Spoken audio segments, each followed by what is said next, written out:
Kabupaten Nganjuk ternyata merupakan medan perang untuk merebut kemerdekaan. Saat Jenderal Sudirman menyusun strategi perjuangan gerilya terhadap Belanda, meski dalam kondisi sakit, namun beliau tetap berjuang.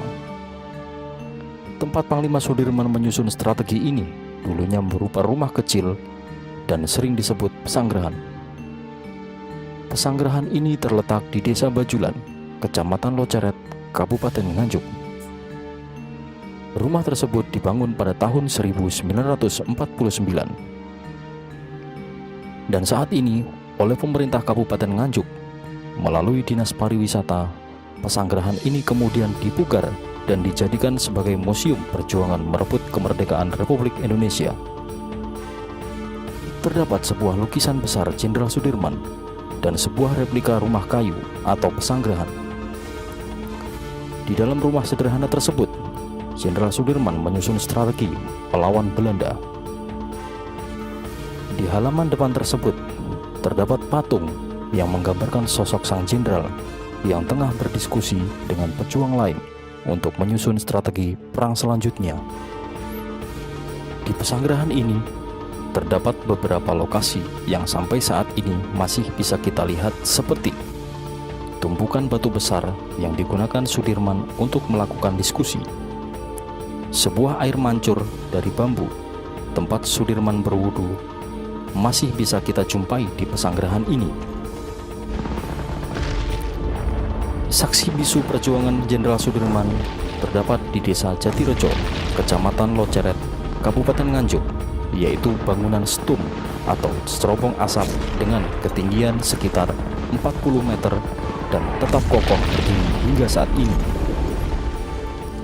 Menurut cerita, Van den Boomen adalah pemilik pabrik gula zaman kolonial Belanda bernama Pabrik Gula Jati. Saat Indonesia masih di bawah penjajahan Belanda, Van den Boomen adalah salah satu direktur perusahaan Belanda yang didirikan pada tahun 1898.